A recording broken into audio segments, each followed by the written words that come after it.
Fernley St. Martin was the sort of English village that seemed preserved in amber and changed by the decades. Untouched by haste. Chapter 1, it boasted, in no particular order, a Norman church with leaning gravestones, a post office that sold both stamps and treacle toffee, and an abundance of gossip passed over privet hedges. The village breathed with an unhurried rhythm, its heartbeat strongest during social rituals such as flower shows, bake-offs, and the annual garden club exhibition. It was precisely at this event on a warm June afternoon that something most un-English occurred. The vicarage lawn had been transformed into a living tableau of horticultural pride. Roses bloomed in obedient rows, tea tables sagged under the weight of sponge cakes and tartlets, and bunting flapped between parasols and pergolas. The smell of freshly clipped grass mingled with honeysuckle and the sweet tang of lemonade. Polite laughter and the clink of teacups created a domestic symphony of civility. Front and center stood the floral marquee, a large cream-colored canvas tent with scalloped edges, and as everyone was obliged to notice red velvet curtains at its entrance, grandiose and theatrical, more befitting a West End stage than a village lawn. "Rather ghastly, don't you think?" muttered Colonel de Merle under his breath, his mustache bristling. "Dramatic," countered Mrs. Amelia Pratt, puffed up with pride as she adjusted her wide-brimmed hat, trimmed with artificial violets. "I do think it adds a sense of occasion, as if one were entering a sanctum."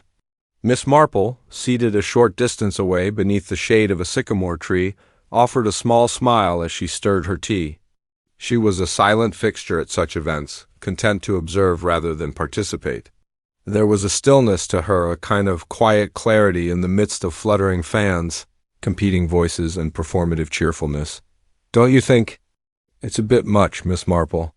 asked the vicar's wife, Mrs. Upcott, settling beside her with a plate of scones. "Possibly," Miss Marple replied, her eyes on the crimson folds.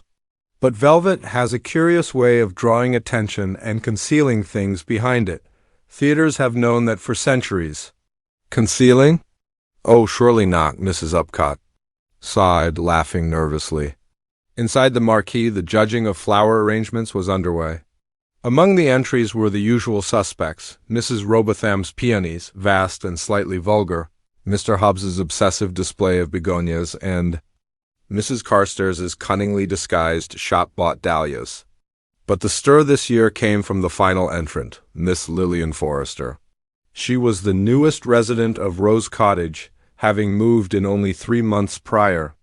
Tall, with an enviable figure, striking chestnut hair, and a voice trained some whispered in London theatre. She had disrupted the quiet waters of Fernley with her polished manners and a certain unknowable sadness that clung to her like expensive perfume. Her entry, a single, flawless orchid nestled in a dark ceramic pot, stood apart from the pastel riot of traditional blooms. It was dramatic, mysterious, some said improper. "She thinks she's above us," muttered Mrs. Carstairs to her friend, as they passed the orchid display. "She's barely spoken 2 words to anyone, probably hiding something." "Well, she was seen dining in Ledbury with that Dr. Redford," replied her friend, eyes wide. "No chaperone. Very modern, very forward." Outside, the music began. A brass band assembled beneath a white awning stumbled through a medley of English folk tunes, while children ran between knees and tablecloths, hunting butterflies and ginger biscuits. The air hummed with good-natured competition and the heady scent of overripe roses. Then came the scream. It tore through the festivities like a sudden rip in fabric, high-pitched, panicked, utterly genuine. Silence fell. The music stopped mid-bar. A plate shattered as someone dropped a teacup. The scream had come from inside the marquee. Colonel de Merle dropped his sandwich and sprang to his feet. "Everyone stay back." The crowd surged toward the entrance anyway, halted by the velvet curtains. Now swaying ominously in the breeze, Mrs. Pratt was among the first to reach them, and with trembling hands drew them aside. A gasp went up. Several women cried out. A young boy began to wail. There, at the far end of the tent, lay Miss Lillian Forrester. Her body sprawled beside her orchid display, one leg twisted beneath her, Her arms stretched unnaturally, fingers grazing a broken china vase. The delicate orchid lay undisturbed on its side, petals perfect even in chaos. Colonel Damerly leaned over her, then straightened, jaw tense. "Fetch Dr. Redford, now!" Dr. Peter Redford arrived in moments, his coat still unbuttoned, stethoscope swinging. He knelt beside Lillian's body, fingers lightly pressing her wrist, then her neck. After a long pause, he looked up. "She's dead." There was a beat of stunned silence. "Dead?" Mrs. Robotham echoed, eyes wide. "But she was just here." She was judging with Mrs. Pratt," Mrs. Pratt promptly fainted. Miss Marple did not move forward with the others.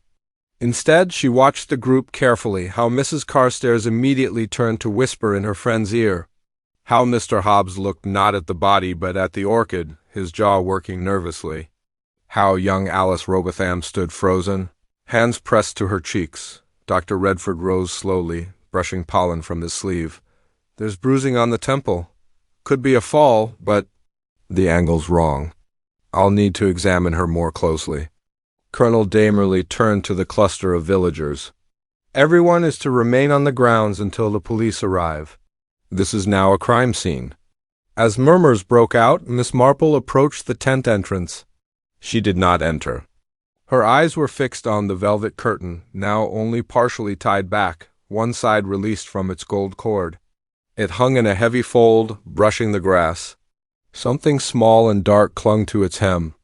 Miss Marple bent ever so slightly and retrieved it, a crushed flower petal, crimson and limp, but not from any arrangement nearby. Not from Lillian's orchid. Not from the marquis at all, in fact. She slipped it into the palm of her glove, unseen. A slight breeze rustled the trees. Tea remained untouched on tables. A forgotten tart buzzed with flies. And Miss Marple, settling once more in her chair, resumed her tea as if nothing had occurred, though her thoughts were already turning like the gears of a well-wound clock. Something about the body's position. Something about that perfect orchid. Something about the curtain and who had been near it, and when. She stirred her tea absently and looked toward the marquee, where villagers gathered, their voices rising in waves of confusion and speculation. Someone in that crowd had known this moment would come. Someone had counted on the chaos, the velvet, and the silence to conceal their intent. Miss Marple sipped her tea and waited. Fernla St. Martin had not witnessed a violent death in over 20 years, not since the unfortunate affair with the poisoned blackberry cordial that had led to poor Mr. Finch's demise, and that, everyone had agreed, was more a matter of digestion than intent. But now, with Miss Lillian Forrester lying lifeless beneath the marquis's canopy and the heavy scent of orchids still clinging to the air, a ripple of unease passed through the village like a sudden draft under a tightly closed door. By early evening, the Garden Club exhibition had transformed from a cheerful gathering into something hushed and eerie. The once pristine marquee was cordoned off by rope and guarded by a grim-looking constable imported from Market Ledbury. Inside, the tables still stood, flowers wilting quietly in the rising humidity, their owners too shaken or too curious to retrieve them. Miss Marple had remained on the lawn longer than most, her knitting bag on her lap, though she had not touched her needles once. She watched the departure of the guests with mild interest. Noting who left quickly and who lingered unnecessarily, Mrs. Carstairs departed in a flurry of indignation and whispers, her friend trailing behind, casting backward glances. Mr. Hobbs, the chemist, looked as though he might be sick, dabbing his forehead with a lavender-scented handkerchief and muttering about how unsuitable all this was for his nerves. It was Mrs. Upcott who finally approached Miss Marple and asked quietly, "Do you think it was murder?" Miss Marple turned to her with a serene expression. "It is difficult to say. Accidents, my dear, rarely choose such theatrical settings. But people are full of accidents waiting to happen." Detective Inspector Graves arrived shortly before 6 o'clock, with a notepad, a furrowed brow, and the faintest air of having been interrupted during supper. He was a man of practical intelligence, skeptical of drama, and slow to trust rural intuition. Miss Marple did not mind. She never expected the police to trust her insights at first. Truth, she believed, was rarely something one could convince. Others of it had to be allowed to bloom in its own time like those temperamental climatizes everyone insisted on growing despite the effort. Inspector Graves wasted no time. He gathered the principal witnesses, the judges, the club committee, Dr. Redford, and a few lingering attendees into the vicarage sitting room, where the curtains had been drawn and the tea had turned bitter from sitting too long. I understand Miss Forrester was assisting in the judging of floral arrangements? He asked, flipping open his notebook. Mrs. Pratt, her cheeks still blotchy from her earlier faint, nodded weakly.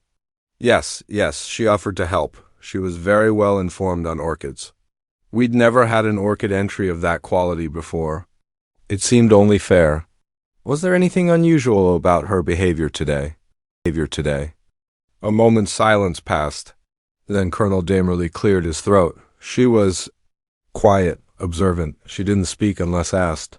I suppose that's not unusual, but she seemed somewhat preoccupied. Preoccupied how? The colonel shrugged. Distracted. I assumed it was nerves. Some people find these events more trying than others. Graves turned to Dr. Redford. And your medical opinion, doctor? She'd been dead no more than half an hour when I examined her. There was a contusion on the right side of the skull, behind the ear. That's consistent with a fall or a blow. But the angle, well, it wasn't typical of someone falling forward. So we may be dealing with foul play. Possibly. Any sign of struggle? Not that I saw. Graves tapped his pencil against the notebook. We'll need a full post-mortem. Until then, no one is to leave the village. I'll be speaking with everyone who attended the event, names, addresses, statements. If someone saw anything, no matter how trivial, now's the time to mention it. But no one said a word. Only the wind tapped at the glass behind the drawn curtains. That night, Fernless St. Martin lay under a blanket of quiet tension. The usual comforting routines, the chime of the church bell, the smell of fresh bread from Baxter's bakery, the clatter of bicycle wheels on the cobbled lane were all slightly subdued. At the local pub, the Lamb and Fleece, the barmaid was overheard, saying that even the birds had sounded different that evening. In her modest parlor on Church Lane, Miss Marple sat by the hearth, her fingers threading soft gray yarn into a delicate shawl pattern, but her mind was not on stitches. She was thinking about velvet curtains, about orchids, about a petal that did not belong. She had smoothed it between the pages of her gardening diary, its crushed surface still red and damp when she slipped it in. She had seen a flower like that once years ago in a hothouse in Surrey. It was a South American bloom, rarely cultivated in England. She couldn't recall the name, but she would. She always did. She thought of Miss Forrester's arrival in the village. So little had been known about her. She had come alone, taken the lease on Rose Cottage under her own name, and made few efforts to socialize. Yet she had managed somehow to become the center of attention. Was it beauty, mystery, or something more deliberate? The next morning, village life resumed in fractured fashion. Though the shops opened and the milk was delivered, there was a hesitation in every gesture, a pause in each conversation. At the post office, the usual queue had grown longer, not from demand, but from the need to linger and listen. Did you see her face? Mrs. Robotham was whispering to the butcher's wife. Peaceful, they said, peaceful, as if she'd gone to sleep. Well, Dr. Redford's been saying for weeks she had fainting spells. Blood sugar or something. Maybe it was natural and the fall just made it look bad. Oh, don't be daft. You don't faint sideways into a table and die. And so the village reacted in its own peculiar way with whispers, reassurances, casseroles delivered to the vicarage, and conspiracies muttered behind closed doors. Someone had opened a bottle of elderflower wine in honor of the deceased, while another had already written to the Fernley Herald to suggest canceling next year's garden club exhibition entirely. But Miss Marple knew better. Villages did not change. People changed, and sometimes only momentarily, when their secrets pressed too hard against the surface. By mid-morning she had made up her mind to visit Rose Cottage. Not, she told herself, to snoop, but to gather small things, gestures, inconsistencies, absences. Miss Forrester had not lived alone in the truest sense. Everyone left traces, especially those who tried to erase them. She put on her gloves, took her walking cane, and stepped into the morning sun, which now seemed just a little too bright for the mood it fell upon. Something had happened behind the velvet curtain, something more delicate and dangerous than a mere blow to the head. And the village, for all its concern, was too focused on the shock to notice what really mattered. But Miss Marple noticed.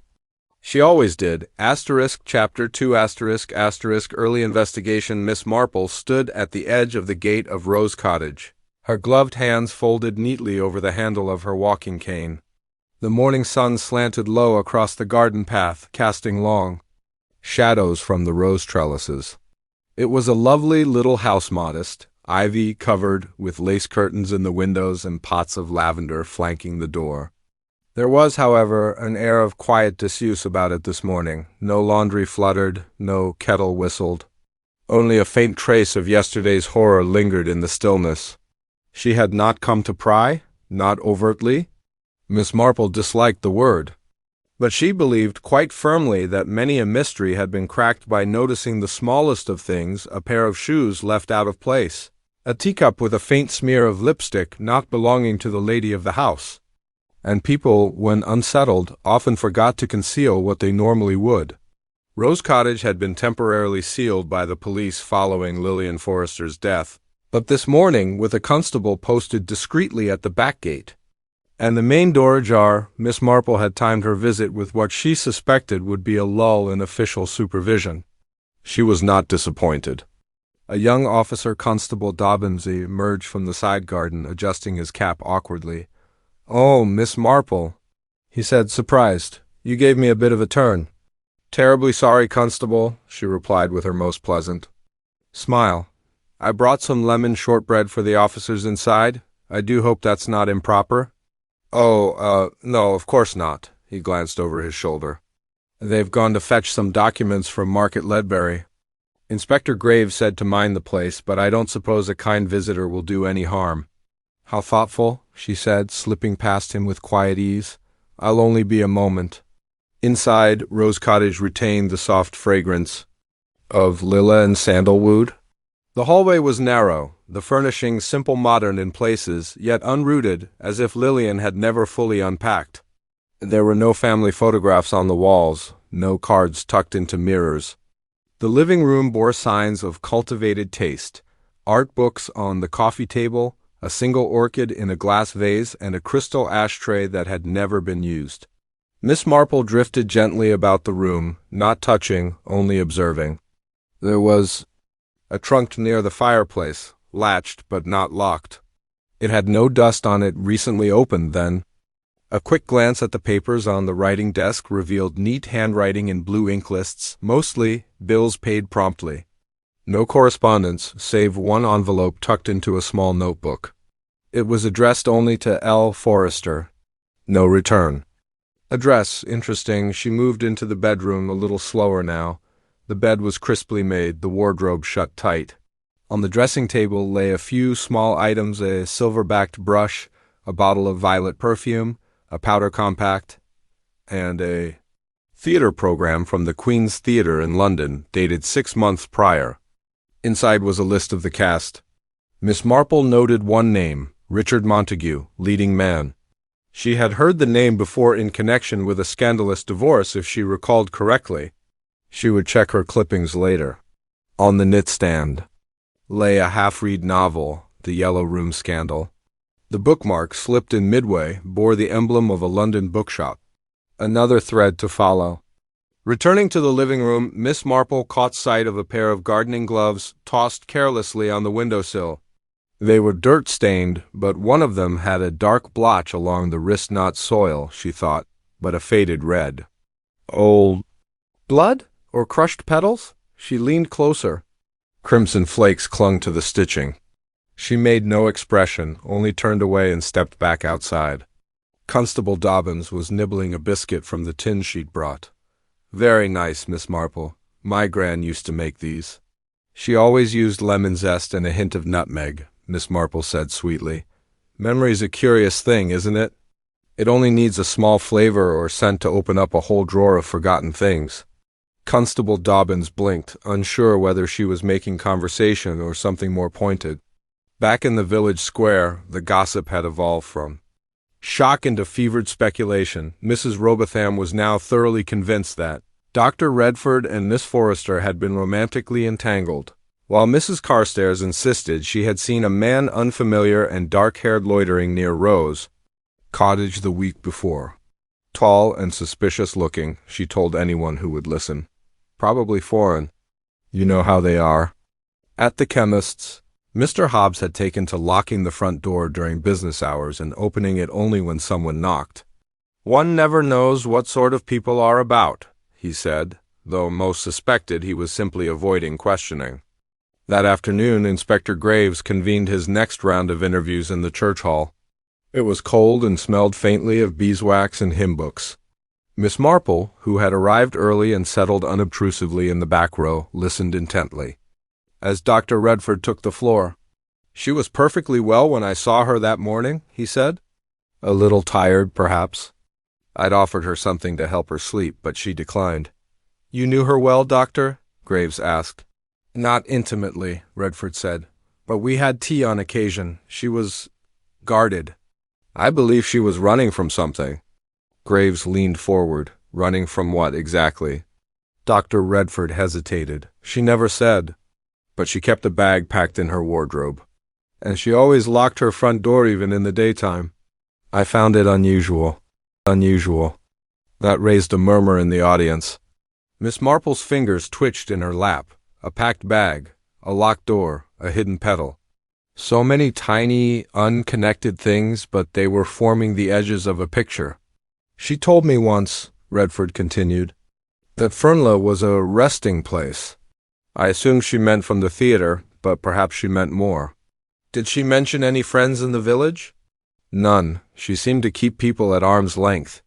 She avoided the women's circle. Declined the garden club until yesterday. It was unusual for her to offer to help." That, Miss Marple thought, was strange. What had made Lillian volunteer so suddenly? The interviews stretched into evening. By the time the last villager had been called, most of Fernley's secrets had been laid bare, not about Lillian, but about each other.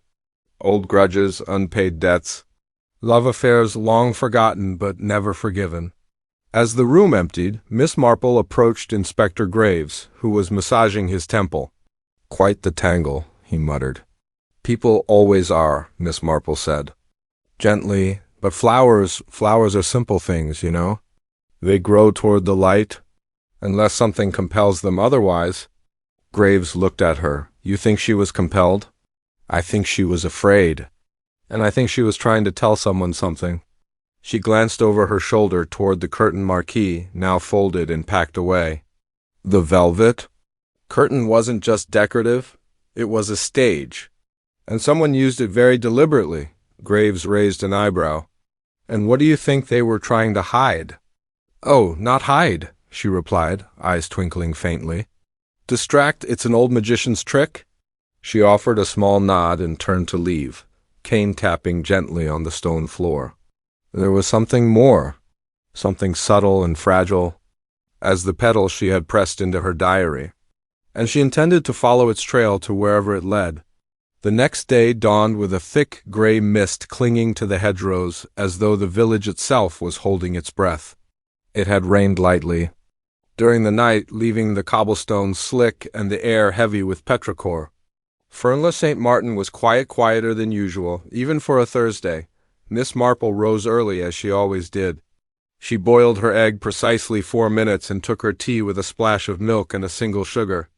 As she spooned jam onto her toast, she reread the small note she had found the day before tucked inside Lillian Forrester's notebook. No address, no sender, just a faintly smudged line in a masculine hand. "It isn't safe. You know what he's capable of?" She read it again. There was no greeting, no signature, just that vague, trembling sentence. By 8 o'clock, word had already spread that Inspector Graves had returned to the village and was zeroing in on several likely suspects. Such phrasing had come from Mrs. Pratt, of course, who relished the idea of being adjacent to scandal, though not the subject of it. The first among the murmured suspects was Dr. Peter Redford. It was not difficult to see why. He had been the last person known to have spent time with Miss Forrester in private. They had shared quiet teas, spoken in hushed tones at the chemist's, and on one occasion had even been spotted walking together on the green scandalous, for Fernley, even if entirely innocent. "He had motive," said Mrs. Carstairs, now practically holding court outside the post office. She was going to expose something, blackmail perhaps. "Or perhaps she rejected him," added Mrs. Robotham with relish. "That sort of man doesn't take kindly to being dismissed." "Or perhaps she knew something about his patients," said someone else, voice dropping. "Medical records, you know. He wouldn't want that getting out." Dr. Redford, for his part, had taken to silence. He was still attending to patients, but more quickly, more curtly than usual. His usual gentle manner had grown rigid, and when Miss Marple passed him in the lane that morning, he gave her a short nod, then continued on without pleasantries. There was no sign of guilt in his face, but there was something else, resentment, perhaps, or worry. The second name to rise in the collective conscience of the village was Terence Hobbs, the chemist. Mr. Hobbs was a quiet man of peculiar habits. His shop smelled faintly of mothballs and lavender, and he was known to be exacting, refusing to stock certain brands of ointment on principle, and labeling all his jars in Latin, even those of boiled sweets. "He's always been odd," muttered Mrs. Upcott, after hearing of Graves's questioning. "Always watching. And he never married, did you notice?" "Men like that never do," replied Mrs. Pratt, her tone heavily suggestive. It was known that Mr. Hobbs had sold Miss Forrester a bottle of valerian tincture a week prior, something for sleep. She had apparently said that in itself was innocent, but someone no one knew who claimed to have seen him delivering something to her door late at night wrapped in brown paper. "Poisons," whispered one of the younger women at the vicarage's knitting group. "He's got all of them back there, you know. He could whip something up and no one would be the wiser." Miss Marple, who had joined the group with her shawl in progress, said nothing. But she had seen the way Hobbs looked at the velvet curtain when he passed the marquee on his way home, with a kind of squinting dread, as if hoping it would vanish. Then, of course, there was the third suspect, Alice Robotham. Alice was 17, pale and unremarkable in manner. She volunteered occasionally at the parish library and had a tendency to go unnoticed. But she had once been overheard saying, rather wistfully, that Miss Forrester had ruined everything. That was enough for gossip to spread like oil on water. "Jealousy," muttered Mrs. Carstairs, who seemed to be omnipresent this week. "She fancied someone. Perhaps Dr. Redford, and then this Forrester woman comes in, beautiful and mysterious. What do you expect?" Graves, for his part, appeared to take the whispers seriously. Alice was called in for questioning early that afternoon. When she emerged from the church hall, her eyes were red-rimmed, and her father was tight-lipped with embarrassment. "She's just a girl," he said gruffly. "She didn't have anything to do with any of it." That evening, Fernley hummed with tension. People walked in pairs or not at all. Curtains were drawn earlier than usual. The Lamb and Fleece had only 2 patrons, both silent and sipping their pints as if under surveillance. Even the church bell, which usually rang out for evensong, was oddly delayed. Miss Marple, returning from a quiet circuit of the green, stopped briefly to speak with Inspector Graves, who stood near the vicarage gate, smoking a pipe with mild irritation. "You're circling around people?" she said pleasantly. Graves turned. "And what would you have me do, Miss Marple? People here are either lying or frightened, or both. They're not always the same thing." Graves frowned. "You've heard the talk. The doctor, the chemist, the girl, all of them had reasons.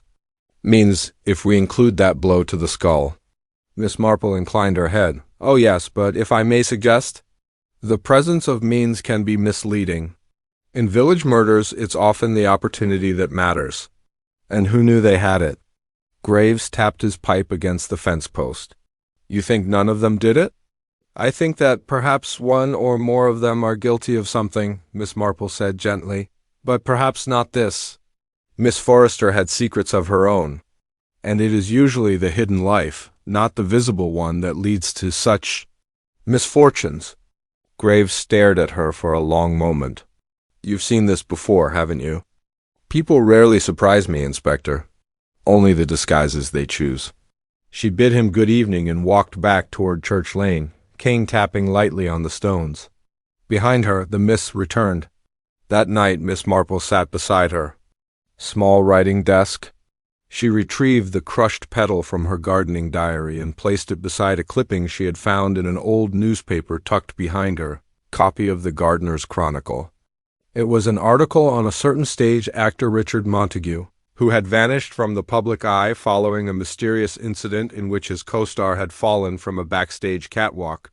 No charges were ever filed, but Montague's career had ended in whispers. The actress's name, Lillian Forrester. Miss Marple looked at the name, then at the petal, then toward her bookshelf, where the theater program from Rose Cottage now sat. 3 suspects, 3 stories. But someone else had slipped past the net entirely, and Miss Marple intended to find out who. Chapter 3 asterisk. A hidden clue on Saturday. Morning, Fernley St. Martin awoke to another thick mist, though the weather could no longer be blamed for the cloud of unease that had settled over the village. The death of Miss Lillian Forrester had not merely disturbed the village, it had disrupted its rhythm. A place like Fernley ran on routine, when milk was delivered, when hedges were clipped, when curtains were opened, and when they were drawn. But now nothing moved quite in time, and in such disarray secrets tended to slip through the cracks. Miss Marple, who had spent the previous evening poring over the old newspaper clipping of Richard Montague and rereading the theater program recovered from Rose Cottage, now sat in the sunny bay window of her parlor, her eyes flicking between the morning paper and the small petal she had retrieved from the hem of the velvet curtain. She had placed it on a white saucer beside her tea. Even after days, its crimson hue still clung stubbornly to the creased edges. She had spent the better part of her life around gardens, real ones and metaphorical. Flowers, like people, could be deceptive. A bloom could mask a thorn. A poison could wear the face of beauty. And some flowers didn't belong in certain climates. Miss Marple retrieved a small, battered reference volume from her bookshelf, A Guide to Exotic and Tropical. Ornamentals by Hilda Berridge. She turned the pages delicately, scanning for a shape, a texture, and then there it was. Euphorbia Miley var, splendens, commonly known as the crown of thorns. A thorny tropical plant native to Madagascar, producing blood-red petals and capable of causing mild skin irritation. Not poisonous, but temperamental and quite rare in English gardens. Not the sort of flower one found among petunias and primroses. Miss Marple tapped the edge of the page thoughtfully. The bloom from the curtain hem was unmistakably a euphorbia petal, but no such plant had been entered in the garden club exhibition, nor did Lillian Forrester have any in her modest garden at Rose Cottage. So where had it come from? She folded the book, closed, and stood up, her mind already turning toward the one place no one had thought to re-examine, not since the day of the murder. The marquee. The floral tent had been erected on the vicarage lawn and hastily dismantled 2 days ago after the constables finished their search. Its contents had been returned to the church hall for storage, including the infamous red velvet curtains. Miss Marple, never one to overlook a possibility, made her way there after luncheon. The church hall was quiet, save for the faint sound of a piano lesson being held in a back room. Miss Marple slipped inside the main chamber, her sensible shoes clicking faintly on the parquet floor. She had already received Father Upcott's permission that morning for what she described as a small botanical inspection. He hadn't asked for details. At the far end of the hall stood several large trunks, and a pair of long curtain rods laid carefully atop trestle tables. Rolled inside the nearest trunk was the velvet curtain. She drew it open with care, mindful not to disturb any folding. And there it was again, near the hem, another crushed petal, not identical but unmistakably from the same plant. But what caught her eye next was not a flower. It was a fine thread of black fabric, snagged at the very base of the curtain where it had been pinned up hastily. The thread shimmered faintly in the dim light, not wool, nor cotton, satin, a costly weave. It wasn't much, not to most.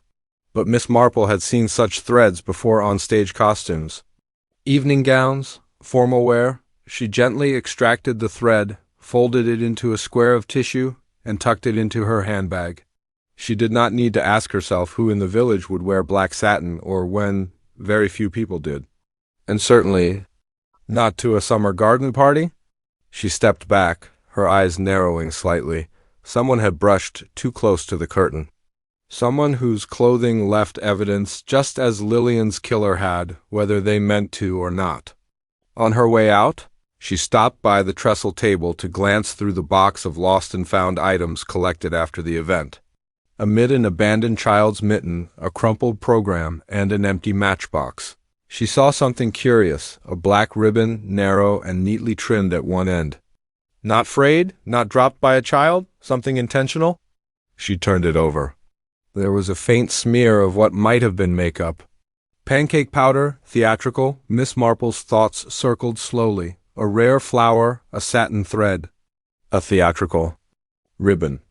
And a woman with a past on the London stage, now dead beneath a curtain likely borrowed from that very world.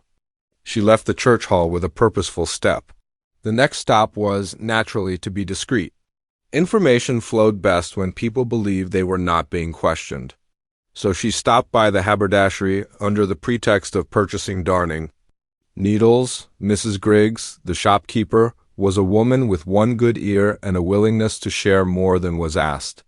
Miss Marple offered the polite greetings, discussed the damp, then lightly steered the conversation to Miss Forrester. "Did she ever purchase anything like this?" she asked, holding up the ribbon from the lost and found. "Seems rather theatrical, doesn't it?" Mrs. Griggs peered at it over her spectacles. "Oh yes, I remember her buying something similar. She liked black trims, said she was altering an old costume of hers. But she never showed it off. Odd, that. Did anyone else ask for satin like this recently?" Mrs. Griggs tilted her head. "Only that man who came through last week. Said he was from Ledbury, tall fellow. Looked like he'd stepped out of a painting-long coat, very dramatic. Bought half a yard of the same ribbon and a pack of those fancy buttons. I thought it strange, no tailoring shops in Ledbury that would want those." Miss Marple smiled. "Did he give a name?" Mrs. Griggs hesitated, thinking. "He signed the purchase slip, Rivers, said it was short for Morris Rivers." Miss Marple let the name sit in her mind for a moment, then nodded, thanked Mrs. Griggs, and departed. As she walked home along the lane, the mists were beginning to lift. The afternoon sun pierced through the trees in golden spears, touching the thatched rooftops with warmth. But Miss Marple's mind remained in the shadows. Richard Montague had used Morris Rivers as a stage name in one of his lesser-known productions, The Thistle's Edge, which had closed abruptly after only 3 performances, and now Rivers had passed through Fernley. Purchased. Ribbon, possibly met Lillian, or perhaps never left at all? The police were watching the doctor, the chemist, and the lovesick girl. But Miss Marple knew better. The answer, as always, lay in the overlooked, the hidden thread, the petal on a curtain, the actor still playing a role. And somewhere in Fernley, the real killer was still waiting for the curtain to fall again. On Sunday morning, the bells of St. Martin's rang with a measured solemnity. Though it was the hour of worship, few among the congregation were thinking of Scripture. The pews were fuller than usual, not out of spiritual need, but from an almost compulsive curiosity. Fernley St. Martin's villagers were, by and large, decent people, but a murder on one's doorstep made saints of gossips. Miss Marple, settled in her regular spot midway down the nave, observed the social choreography unfolding with an eye sharpened by years of observation. Mrs. Emery, seated stiffly near the front, wore mourning black, a new addition to her wardrobe, which had not seen much change since the Queen's coronation. Her veil was drawn too low, and her fingers clutched a pristine handkerchief a little too theatrically. Grief, Miss Marple thought, was rarely so composed. Beside her, Elsie Pine, Lillian Forrester's housemaid and distant cousin, sat with her head bowed and her lips trembling. No performance there. Genuine mourning could not be faked, especially not by someone unused to attention. 2 pews behind them, Dr. Fabian adjusted his cufflinks for the 5th time and looked everywhere but toward the altar. And further back, still, in the shadows, sat the tall stranger whom Miss Marple had spotted briefly near the indark suit, hat in hand, posture too practiced to be casual. No one had greeted him. No one seemed to know his name. As Reverend Upcott launched into his sermon on the parable of the wheat and the tears, Miss Marple considered the sermon's aptness. Good and evil grew together until the harvest, and it was only then that the truth was known. After the service, the villagers spilled onto the green.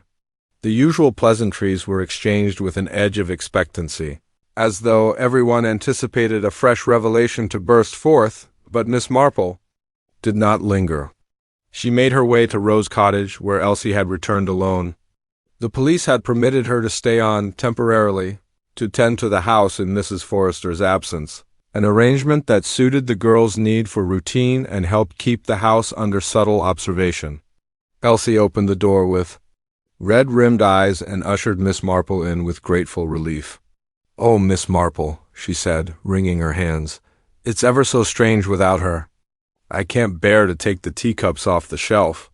I keep thinking I'll hear her call for her tonic or ask for her shawl." Miss Marple placed a gentle hand on the girl's shoulder. There, my dear. I know she was very kind to you. I'm only here for a moment to ask something that may help understand what happened." Elsie nodded, eyes wide with earnestness. "Did Miss Forrester ever speak of someone named Morris Rivers?" Elsie frowned and shook her head. "No, ma'am, but she did receive a letter the week before the garden show. A foreign stamp. She didn't let me see it, but I glimpsed it before she tucked it in the bread bin. Odd place, really." Miss Marple raised an eyebrow. "And did she keep it there?" "I believe so. I never saw her post anything in reply. But that night, I heard her on the telephone. She was whispering very low, saying things like, 'It's not safe and too many people know.' She didn't see me passing in the hallway." A chill laced the edges of Miss Marple's thoughts. "Did she seem frightened afterward?" Elsie nodded slowly.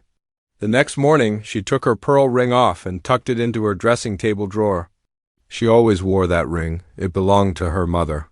"Thank you, Elsie," Miss Marple said warmly. "You've been very helpful." She left the cottage deep in thought. A secret letter, a phone call, a hidden ring, all signs of a woman preparing for something, or someone. Her next stop, with purpose veiled behind her usual friendly manner, was the vicarage, where Reverend Upcott's wife, Agnes, greeted her with a kind of slightly frazzled smile. "Oh, Jane, you must excuse the state of the place," Agnes said, brushing at an invisible speck on her apron. "The vicar's gone to visit the bishop in Thatcham, and I'm afraid I've been left to manage the Sunday teas." Miss Marple sat lightly on the edge of a floral armchair. "Not to worry, Agnes. I've just one small question. You may recall that theatrical curtain used at the garden show. Who provided it?" Agnes raised her brows. "Why, Lillian did?" "Of course," said it had been salvaged from her time in repertory. "She kept it boxed in her attic, would you believe? Quite the hoarder, that one, though tastefully so." "Did she say how she came by it?" "She told me once it was from the old Empire Theatre in Brighton.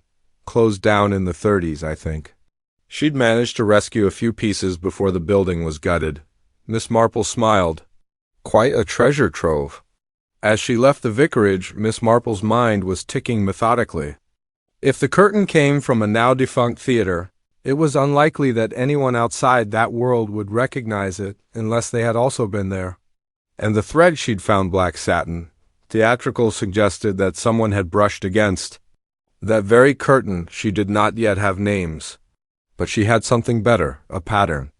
By the following afternoon, the mystery deepened further. Constable Billings arrived at Miss Marple's door, looking faintly apologetic. "I thought you might like to know, Miss Marple," he said, glancing around before leaning in. We've had an anonymous tip." "Oh?"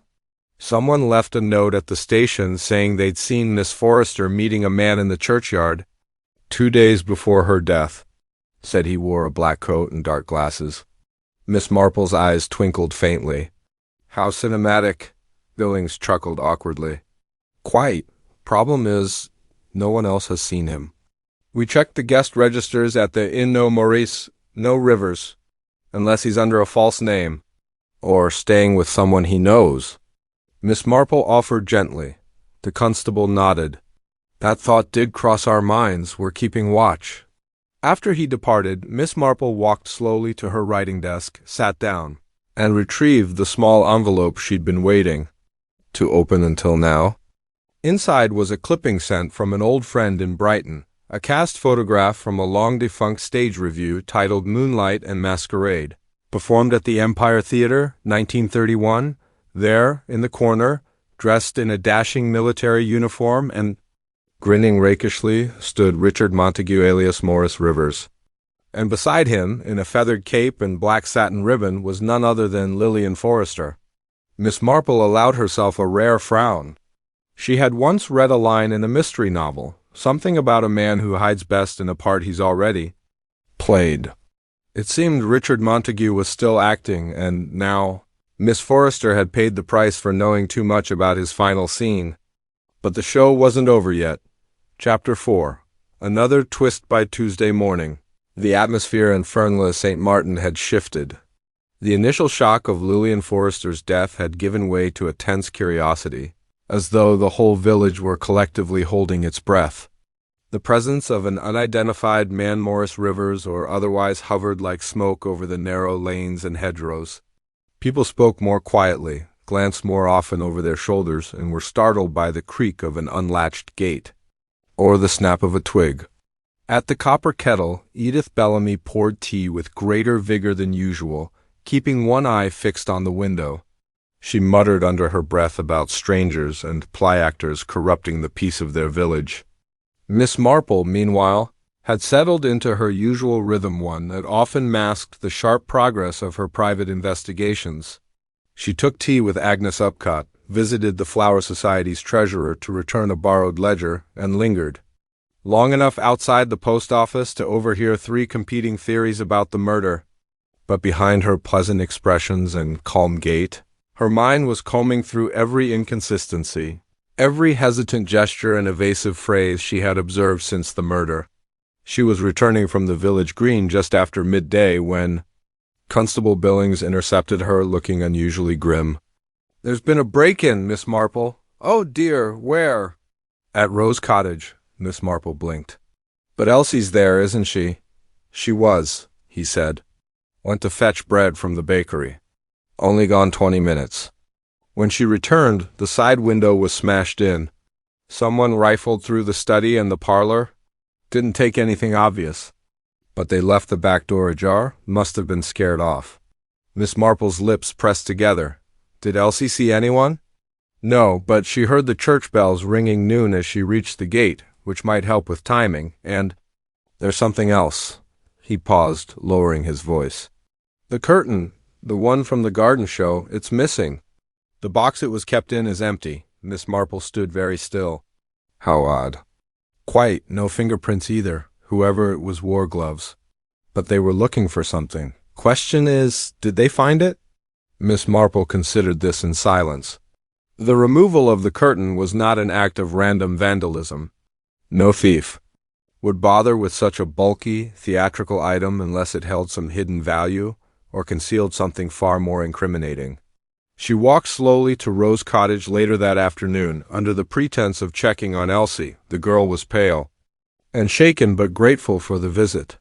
"I didn't even notice the box had been opened at first," Elsie whispered, leading Miss Marple into the parlor. "The room looked so tossed about. But then I saw the trunk by the window empty." Miss Marple gently surveyed the room. Picture frames lay face down on the carpet, drawers pulled out, cushions overturned. But something felt wrong.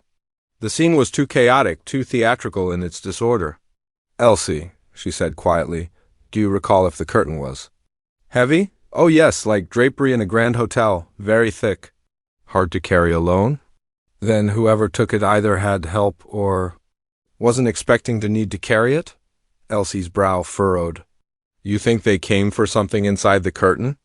Miss Marple didn't answer directly. She walked to the empty trunk and peered inside. Nothing remained but a few. Loose threads, one was black. Another was dark red like dried blood. She plucked it delicately and tucked it into a handkerchief. A memory stirred in her of childhood play at a cousin's school where the villain had hidden a stolen letter. Inside the lining of a stage prop, life, it seemed, often took cues from fiction. That evening the village grew hushed. Rain fell in soft, persistent sheets, the sky the color of tarnished silver. Miss Marple sat in her parlor knitting while watching the rain streak down the windows. She was not surprised when a visitor knocked just before 7. It was Dr. Fabian. Miss Marple, forgive the intrusion. May I? Of course, dear man, she said, motioning to the armchair by the hearth. You look tired. He did. Lines etched deeper than usual into his handsome face, his hands fidgeting despite himself. I heard about the break-in. Poor Elsie must be in shock. I came to see if she needed a sedative. How thoughtful of you, Miss Marple replied. Mildly, but I believe she's managing. Youth is resilient. He nodded, then fell silent. After a pause, he said, You've known Lillian Forrester a long time, haven't you? Since the war. She arrived in Fernley quite suddenly, and stayed rather longer than she intended, but she made herself useful. Organized fates, stitched altar cloths, chaired the Flower Society. She ever speak to you about Brighton? Miss Marple's needles paused mid-click. Only in passing. Why? Dr. Fabian hesitated. I saw a man in the churchyard the other night. Sunday, just after dusk, he stood near Lillian's headstone. Her headstone? Miss Marple said gently. My dear Dr. Fabian, she hasn't even been buried yet. He blinked. No, sorry. I meant where the stone will be, her family plot.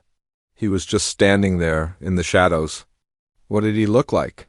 Tall, dark coat? Couldn't see his face clearly, but something about his posture, it reminded me of someone. I used to be stationed near Brighton during my hospital training. There was an actor Montague something who did medical fundraisers at the Empire Theater. It couldn't be him, of course. He'd be in his 60s now. Miss Marple said nothing, but her thoughts whirled. Dr. Fabian, whether intentionally or not, had confirmed more than he realized. Maurice Rivers had a history in Brighton and a link to the theater Lillian once belonged to. The curtain had connected them, and someone was trying desperately to erase that connection.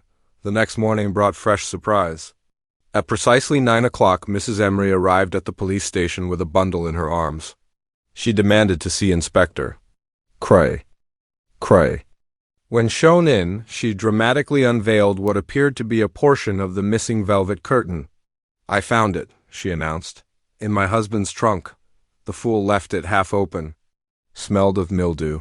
Cray, bewildered, examined the fabric. It was indeed the same shade and texture, but only a third remained cut jaggedly at the edges. And why? Cray asked cautiously. Would your husband have this? Mrs. Emery drew herself up. That's what I'd like to know. I believe he was having an affair with that woman for years. I suspect she gave him this as some romantic keepsake. Or worse, he took it from her after the murder. Cray, wary of the woman's fervor, dispatched 2 constables to speak with Mr. Emery, who was conveniently away on a fishing trip. Miss Marple heard the news from Edith Bellamy later that afternoon and quietly tucked the detail away. She doubted very much that Horace Emery had the strength or the motive to break into Rose Cottage and steal the curtain, but someone wanted the suspicion to fall on him. And more importantly, they were trying to distract the investigation with pieces of evidence, never the whole. The next act, Miss Marple suspected, was already being staged. She gazed out across the village green as dusk approached once more. The players were gathering, the lights dimming, but the curtain, oh, that velvet curtain, had yet to fall. The morning after Mrs. Emery's theatrical appearance at the police station dawned oddly still. A soft fog blanketed Fernley, St. Martin, muffling footsteps and deadening sound. It hung low over the village green, curled into the narrow chimneys of the older cottages, and gave the illusion that the entire village was holding its breath. Miss Marple, however, was already fully dressed and attending to her geraniums when the post arrived. A plain envelope was tucked amid the usual circulars. Inside was a single sheet of paper, no return address, no salutation, only a neat mechanical typeface that read, "Stop asking questions. You don't know what she did." She folded the note calmly, tucked it into her apron pocket, and went to make tea. Far from being intimidated, Miss Marple took the note as a sign that she was very close indeed. It had always puzzled her that Lillian Forrester, who was meticulous to the point of obsession in her public duties, had grown strangely disorganized in the days before her death, canceled society meetings, forgotten appointments. And then the sudden decision to bring out the theater curtain after it had been stored for years. People rarely act out of character without cause. After breakfast, Miss Marple took the note to Inspector Cray, who received it with furrowed brows. "Eh?" "Threat, then," he muttered. "Could be a crank. Could be someone local, the paper's standard nothing distinctive. No prints." "I rather doubt it's a crank," said Miss Marple, sipping the tea he'd offered.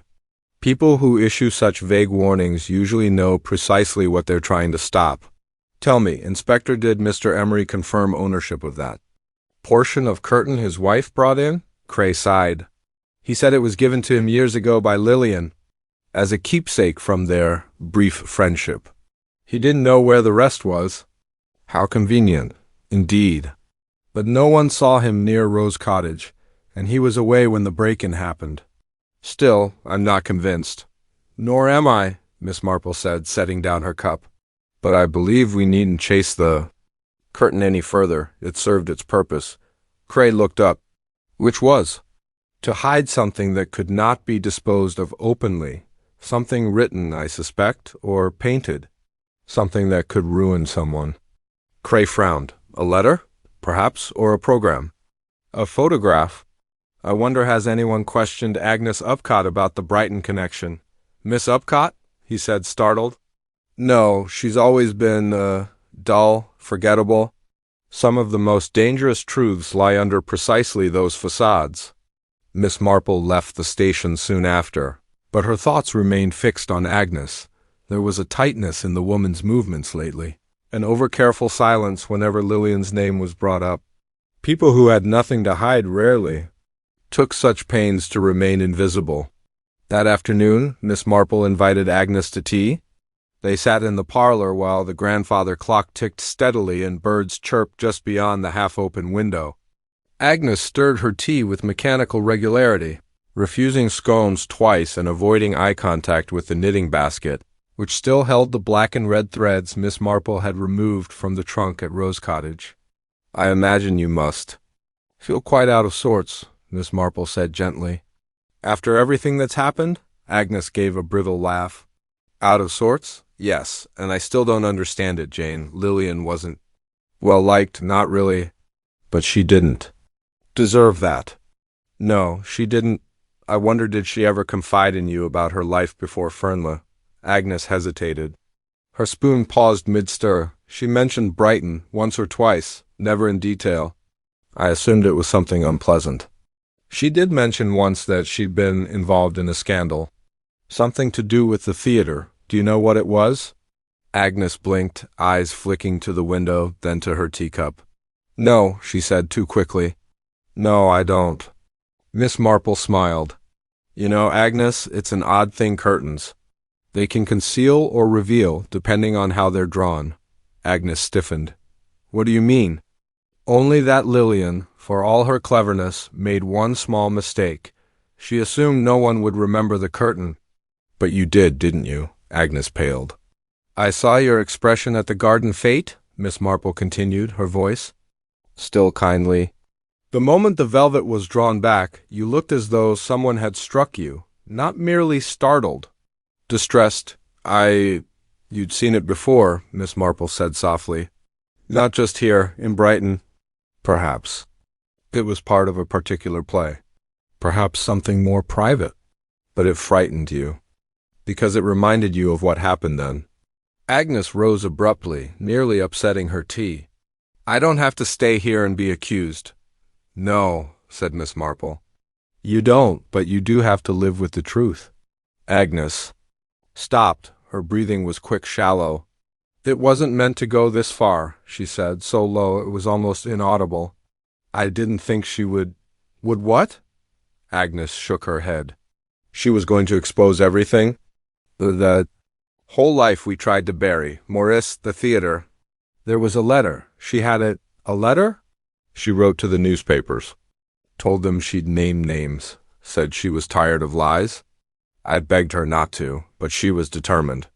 She wanted to be seen again. And what did you do, Agnes? Agnes sat down slowly. Nothing, I swear. But someone? From that old life he came to Fernla? I didn't know he was here until I saw him at the church, Sunday evening. Miss Marple felt her pulse quicken. You saw him? I think so. It was dark, but he stood like Maurice. A little stooped, same coat he used to wear.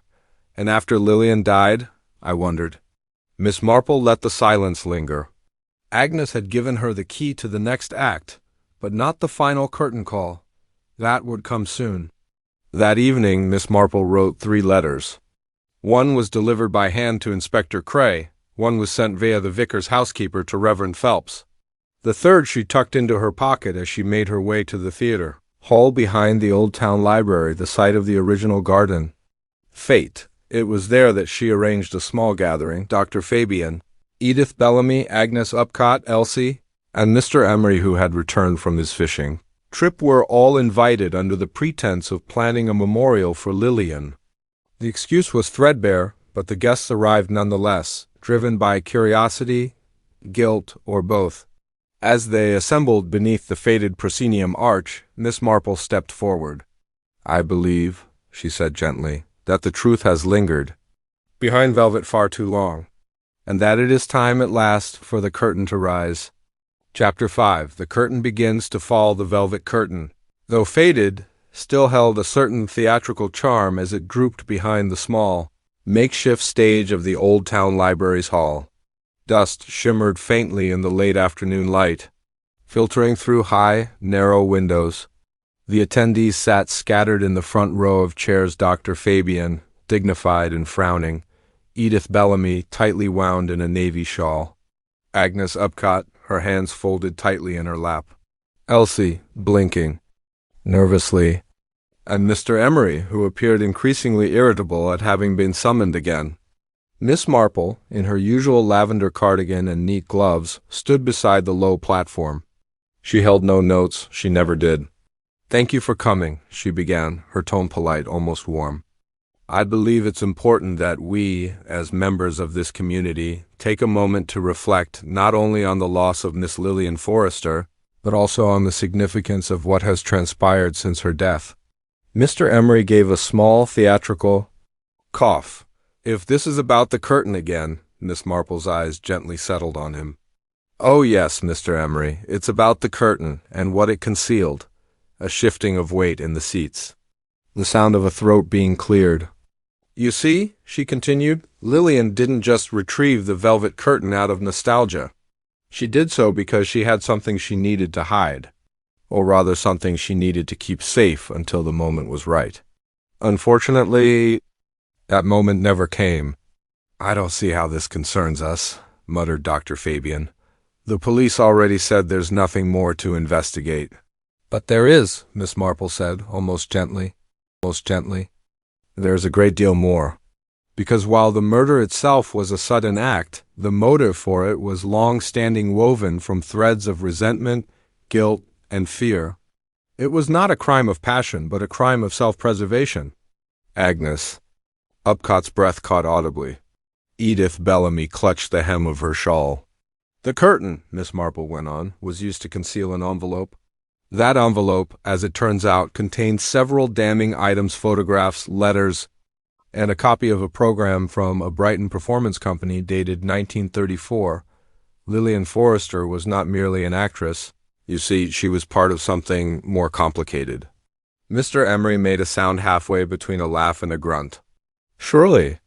We're not airing ancient playbills now? I think we must, Miss Marple said, because someone in this room had a great deal to lose should that envelope be made public. A silence fell so thick it seemed to muffle the ticking of the hall's old wall clock. Miss Forrester had threatened to reveal the truth. Miss Marple continued, not for revenge but for justice, and perhaps for recognition. She felt her past, however scandalous, deserved its due. But someone feared exposure more than she craved redemption. She turned to Agnes. Miss Upcott, you knew about Brighton. You told me as much, though indirectly. You saw the curtain, and were reminded of what had happened there, a performance in which you were both involved, and one which ended in scandal. Agnes shook her head slowly. I didn't kill her, Jane. I was frightened, yes. But I didn't do it. No, Miss Marple said, nodding thoughtfully. I believe you didn't, though you might have considered it briefly. Agnes stared at her lap. I begged her not to send that letter. She laughed at me. Sighed. I was still a coward after all these years. Miss Marple turned to Elsie next. You, my dear, mentioned once that Lillian's bedroom was always locked, even before her death. Yet the day after her murder, someone entered. That person didn't take jewelry or valuables, but they took the envelope. I thought I heard someone, Elsie said faintly. But I was too afraid to check. I thought it was her ghost. No ghost, Miss Marple replied. Just someone desperate to erase history. She turned last to Mr. Emery. Harold. Emery, she said evenly, you were not in Sussex the entire time. In fact, you were seen by the vicar's gardener near the village late Friday evening well after your supposed departure. You claim the curtain was gifted to you years ago, yet you hesitated when asked where it had been kept. And you were remarkably keen to see the matter closed quickly. Emery's mouth twisted. This is absurd. I had nothing to do with Lillian's demise.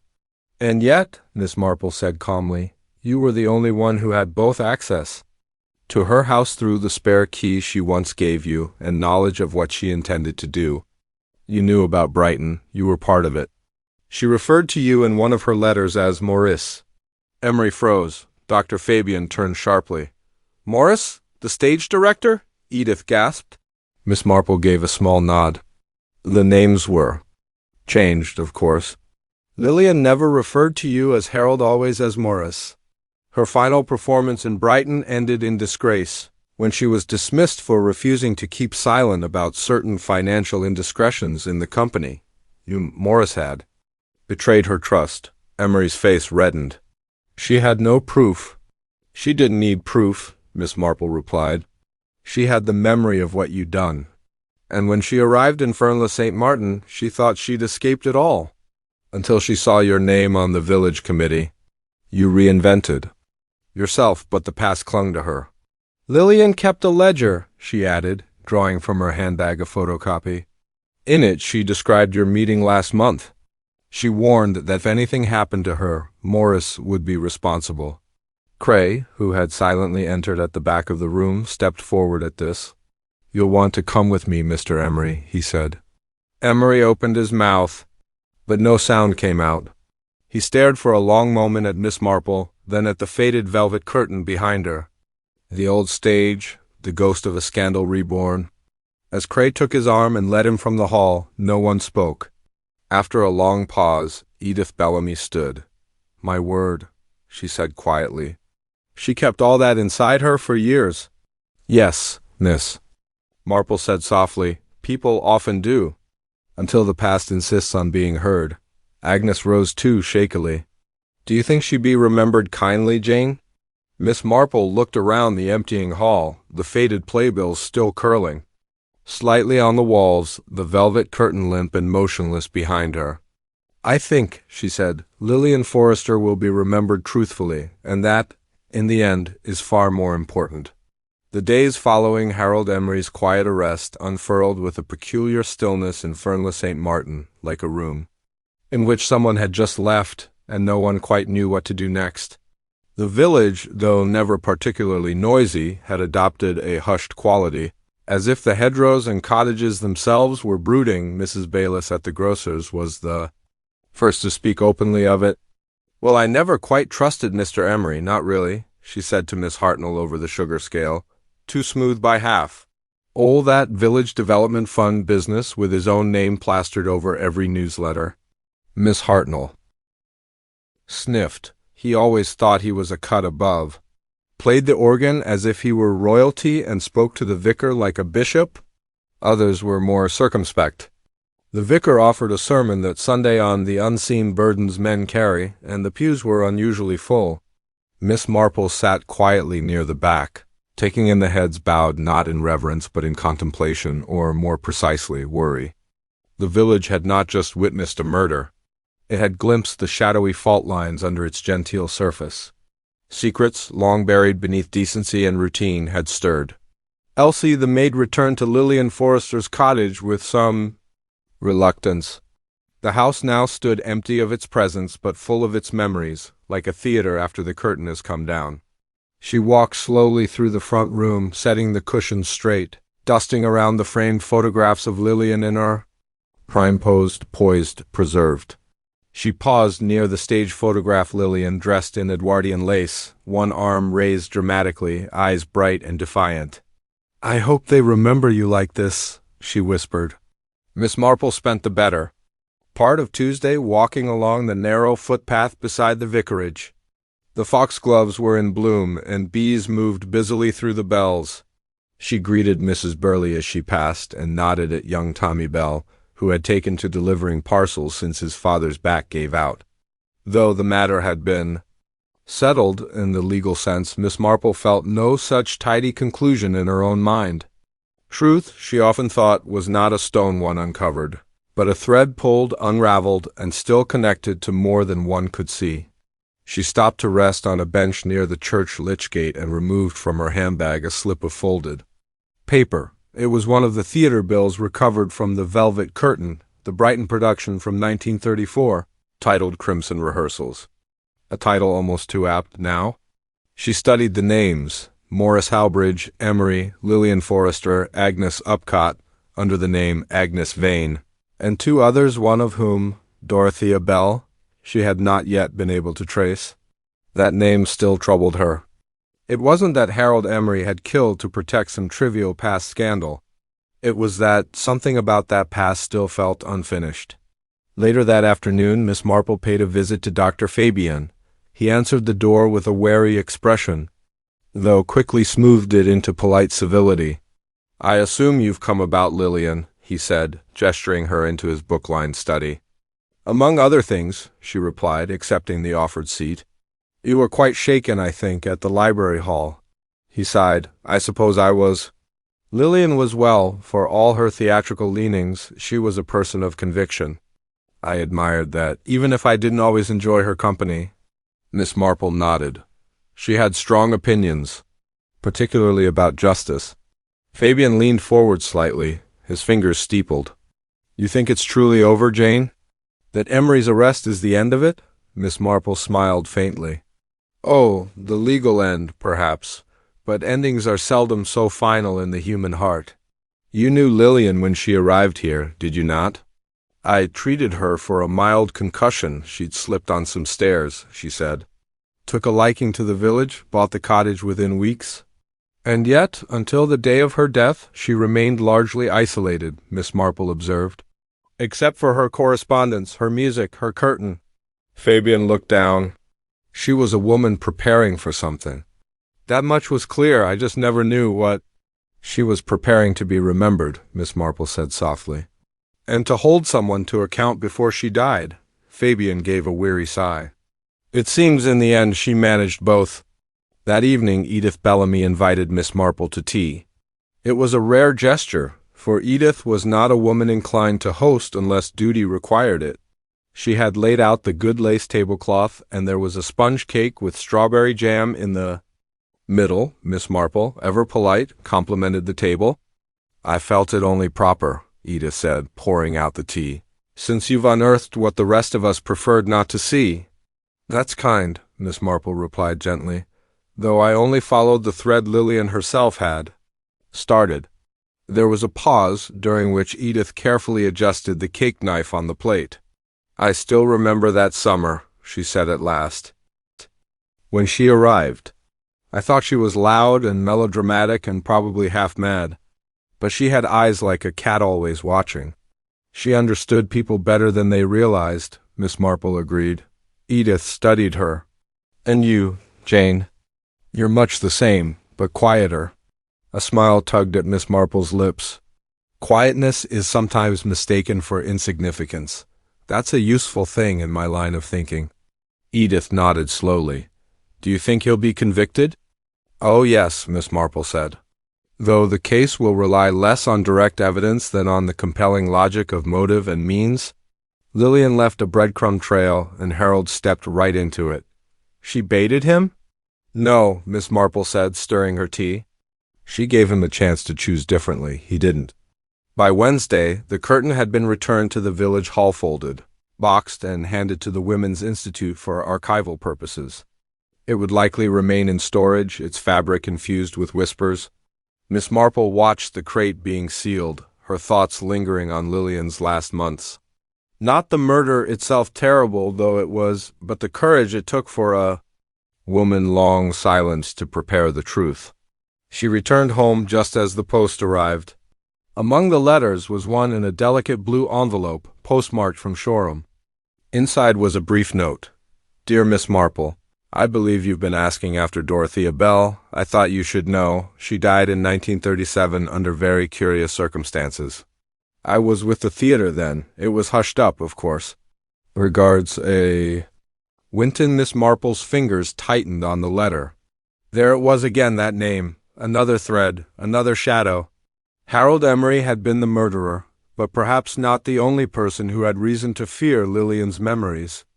The curtain, it seemed, had fallen, but not all the lights had dimmed. Chapter 6 names from the ashes. Miss Marple sat in her parlor the following morning, a fine mist outside softening the view of the lane beyond her rose trellis.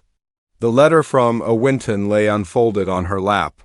Though she had read it thrice already, her eyes lingered again on the final line. It was hushed up, of course. That phrase, cloaked in genteel vagueness, disturbed her more than anything else. A name erased, a death obscured, a truth covered. Over and all in the shadowy world of the theater, where illusion and concealment were part of the profession. Dorothea Bell, a pretty, evocative stage name, certainly not the one the girl had been born with. But Miss Marple, through many years of observation, had learned that people often chose new names when fleeing something, a family disgrace, an unhappy romance, or worse, a crime. Her fingers moved over the letter once more. Died in 1937 under very curious circumstances. That would make Dorothea's death nearly 30 years ago, before Emery arrived in Fernley, before Lillian reappeared. But Miss Marple had seen the look in Lillian's eyes when the name had been uttered. There was pain there, and guilt. She rose and made her way to the hall cupboard, where she kept an old scrapbook of newspaper clippings, mostly articles of interest about notable trials, London society marriages gone wrong, and minor scandals that had fascinated her over the decades. The index was orderly. She flipped to theater performers and then obituaries. It took her an hour, but she found it. August 12, 1937, tragedy at Seaview Repertory Theater. Actress Dorothea Bell, age 27, found dead in her dressing room moments before curtain up. Authorities ruled the death an accidental overdose of sleeping draught. Her co-performers and director, while shocked, gave statements citing nervous strain and exhaustion following a contentious rehearsal. Period. There was no photograph, no family statement, no follow-up article, just a perfunctory closing note that she had no known surviving relatives. Miss Marple looked up sharply. That was often the sign of a life carefully severed from its origins. Later that afternoon, Miss Marple ventured to the cottage hospital where Dr. Fabian had his weekly consultations. Though the doctor had a formidable reputation and could be brusque with time-wasters, he always made room for Jane Marple. He once joked she was more effective than an X-ray. He looked up from his notes as she stepped in. I hope this is not a social visit, he said with mild humor. I've already postponed tea for a case of chilblains and 2 pregnancy doubts. "I shan't keep you long," Miss Marple said gently. "I only wondered if you still kept your medical directory for the Southern theater circuits." He blinked. "That old thing, somewhere, yes, why?" "I'm trying to trace the real name of a woman who performed under the name Dorothea Bell. She died in '37 at the Seaview Repertory Theater, supposedly an overdose." Fabian leaned back, interested now. "You think she's connected to Lillian's case?" "I think Lillian didn't simply wish to expose Harold Emery," said Miss Marple. "She wished to be heard by someone who could understand the why behind it. I believe Dorothea was the why." The doctor nodded slowly. "I'll have a look. Come back tomorrow." The next morning, Miss Marple returned. Fabian had the directory open already on his desk. "I found her," he said, tapping a page with a thin, worn finger. "Dorothea Bell, real name, Dora Bellingham. Trained at the Brighton School of Dramatic Arts. First stage appearance in 1930. Father deceased. Mother, now this is curious, was listed for a time as M. Upcott Bellingham." Miss Marple's eyes narrowed. "Upcott?" she repeated. Fabian nodded. "Lillian mentioned that surname in the curtain, didn't she?" "She did," Miss Marple said. "Agnes Upcott. Part of the same Brighton company? And that's not the end of it," he added. "According to this, Dorothea shared a residence briefly in 1933 with Agnes Vane." "Agnes Upcott's stage name," Miss Marple confirmed. Now the strands began to weave. Lillian Emery, Agnes Upcott, and Dorothea Bell, Dora Bellingham, all part of the same theatrical circle. One dead under murky circumstances, one murdered, one imprisoned, and one vanished. That afternoon, Miss Marple made her way to the almshouses where the older villagers sometimes resided in peace and quiet with their pensions and memories. She was looking for a particular resident, Mrs. Blanche Marrow, once a costumer for repertory theaters across the South Coast. Blanche, nearly 90 and nearly deaf, was delighted to see Miss Marple. "Actors!" she shouted. "I knew all, dear, knew who was good, who drank, who had secrets." "Do you remember Dorothea Bell?" Miss Marple asked as Blanche's tea sloshed over its saucer. "Bell?" The old woman's brow creased. "Pretty thing. Always wore lilac. Bit nervous. Thought the stage would make her a star, but she had trouble with the lights went too pale under them." "Do you recall what happened to her?" Miss Marple pressed gently. Blanche's voice dropped, suddenly serious. "I remember what they said. Accident, they called it? Sleeping powder and wine. But no girl goes to sleep in full makeup with a cue sheet tucked in her stocking." She was going to say something. "You mark me." They hushed it up. Whole cast was jittery. "Did anyone seem particularly upset?" Blanche tapped her head with one crooked finger. "The one who found her, Agnes something, screamed loud enough to crack glass. And then she packed up and left theater work the same month. Just vanished." Miss Marple rose slowly, her heart quiet but thrumming. "Think. You, Blanche, you've helped more than you know." Back at home, Miss Marple pulled out the theater bill once again. Agnes Upcott, Dora Bellingham, and Lillian. All had been there in that fateful production. Harold Emery may have killed Lillian to keep his secrets buried. But Lillian had been reaching toward a much older, deeper scar. One that involved more than blackmail. She turned the page over, and there in the corner, written in faint pencil, was a set of initials, a V plus DB. A tiny heart had been drawn between them. So there it was, a possible romance, or at least an emotional entanglement. Perhaps more. Miss Marple leaned back in her chair and exhaled slowly. She did not yet know the entire shape of the truth, but it was no longer simply about Harold Emery's past or Lillian's performance. Someone else had vanished into obscurity, and Miss Marple now knew where to look next. Miss Marple rarely traveled far these days, but her mind remained as restless as ever. She had seen far too many wicked things cloaked in ordinary lives to let a case rest once the official hands had folded it away. The morning after her conversation with Blanche Marrow, she caught the early train to Shorla. It was a small, flat seaside town, a place with more retirement homes than shops, where widows walked small dogs and the gulls cried louder than the church bells. quiet, unassuming, and precisely the kind of place where someone might disappear in peace. Agnes Upcott had been traced, not through official channels, but by a lucky convergence of local gossip and theater memory. An old playhouse manager, Miss Marple, had written to Mr. Harold Quince, had sent a kind reply 2 days earlier. Agnes, under her married name of Agnes Waverley, had settled in Shorla in 1945. She lived, he believed, in a small rented cottage near the East Promenade, not far from the town's crumbling bandstand. Armed with this information and a sprig of lavender in her handbag, lavender softens awkward introductions, she believed, Miss Marple walked steadily through the briny air, observing the town with her usual keen eye. No detail escaped her: the pair of boys in 2 large school coats playing marbles with stolen milk bottle tops, the faded "for sale" sign that had clearly been there for years, the small Anglican chapel whose vicar was sweeping leaves from the front path with a meticulousness suggesting inner turmoil.